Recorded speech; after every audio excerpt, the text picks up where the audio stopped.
She doesn't announce herself.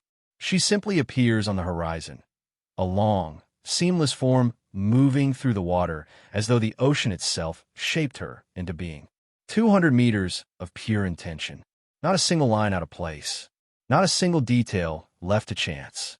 Welcome to Aloria, and welcome back to Luminera Rides, where we explore the world of superyachts, reimagined and taken further than they've ever gone before.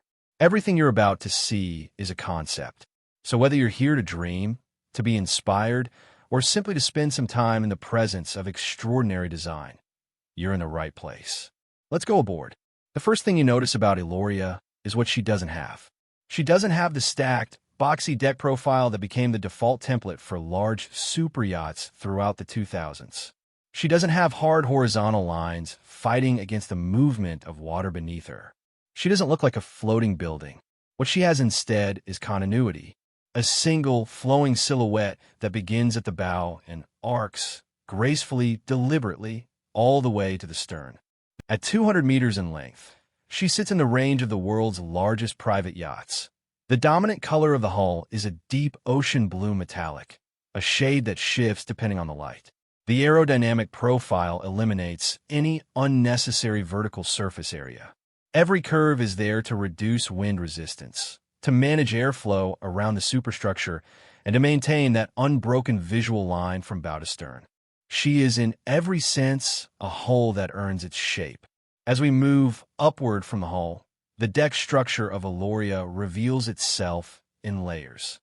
Rather than a single wide-open deck at the top and a series of cramped interior levels below, Aloria uses a terraced approach, decks that step gradually toward the stern, each one slightly recessed from the one above, creating a cascading effect that opens the interior to natural light and gives every level genuine visual connection to the water. Floor-to-ceiling panoramic glass runs the full length of each deck face. At the geographic and spiritual center of Aloria sits something I genuinely believe is the most remarkable single design decision in this entire concept. The central atrium. It's a full-height void running through the core of the superstructure, open at the top to the sky, allowing natural daylight to penetrate deep into the interior of the ship.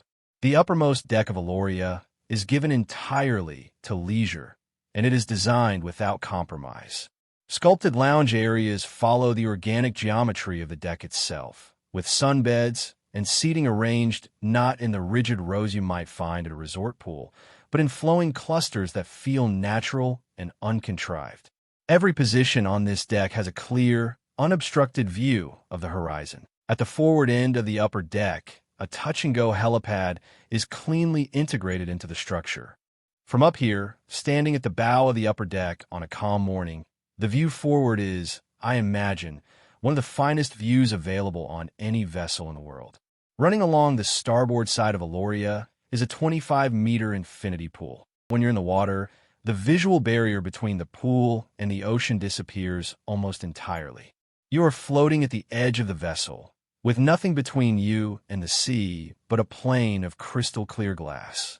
The stern of Aloria is where the yacht connects most directly with the ocean, and this connection is designed to be as generous as possible. The beach club occupies multiple levels at the stern, with the primary social space opening onto fold-down terraces that extend outward from the hull. Beneath them, hydraulic swim platforms open outward from the hull. These platforms drop to sea level and expand to create a genuine waterfront area. Embark on tenders and jet skis, or simply sit close enough to the ocean to feel its presence without being in it. Below the main deck, accessed by a private staircase descending from the beach club level, is what I consider the most quietly extraordinary space on the entire vessel. The semi-submerged observation lounge. Large reinforced viewing windows positioned just below the waterline give guests a direct view into the ocean. The light filtering blue through the water above the windows, the movement of marine life visible when anchored in clear anchorages, the extraordinary quality of silence that exists in that below waterline space. The main salon, stretching approximately 35 meters, is the social spine of the yacht. Panoramic ocean views on both sides. Floating ceiling panels that create the illusion of greater height while concealing mechanical systems above. Furnishings that are minimal but substantial, the kind of pieces that feel permanent, considered, and completely at home in this space. Luxury at this level isn't about adding more. It's about perfecting what's already there.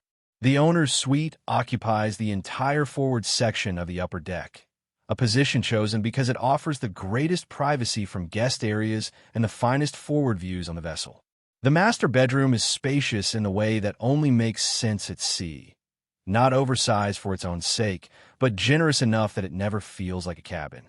The proportions are those of a premium residential bedroom, with a bed positioned to face the panoramic windows and the horizon beyond. The ensuite bathroom is a serious room. Stone floors and walls. A deep soaking tub positioned near the windows. A shower enclosure with multiple systems. Brushed bronze fixtures throughout. This is a space that takes bathing seriously, which on a long ocean passage is exactly the right attitude. Off the bedroom, a private terrace lounge allows the owner to sit outside, entirely separated from any other guest area on the vessel, with a plunge pool immediately accessible. For mornings at anchor in a calm bay, there may be no finer place on the ocean. A private working space completes the suite because people who own vessels of this kind rarely entirely stop working. The working space is designed to be genuinely functional, not merely present. Proper desk surface, ergonomic seating, reliable connectivity, and a view that makes even the most demanding day somewhat easier to endure. The guest suites on Aloria are not an afterthought. They are not a scaled-down version of the owner's suite, nor are they interchangeable boxes with standardized finishes. Each suite has its own character, its own specific relationship to light, to views, to the particular portion of the vessel it occupies. Some look forward and catch the morning light. Some look aft toward the yacht's wake and the horizon behind.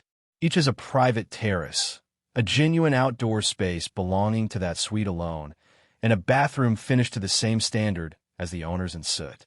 Aeloria's guest suites are designed to be memorable, to be the kind of spaces that guests describe to others and quietly compare everything subsequent to. Let's talk about how Aloria moves, because the propulsion system is as considered as everything else about her. The primary power source is a hybrid configuration built around hydrogen fuel cells.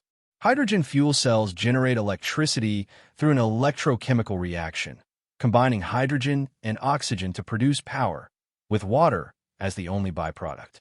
No combustion, no exhaust gases, and crucially, at sea, very little noise. That last point is important. At anchor or on slow passage, Aeloria operates with the fuel cells as her primary power source, almost completely silently. The absence of generator noise transforms the onboard experience. You can have a conversation on the aft deck. You can hear the water. The silence itself becomes a luxury. Advanced battery storage supplements the fuel cells and allows for short-range, zero-emission operation at low speeds, useful in environmentally sensitive anchorages and protected marine areas. When higher speeds are required or conditions demand additional power, efficient diesel generators provide backup capability.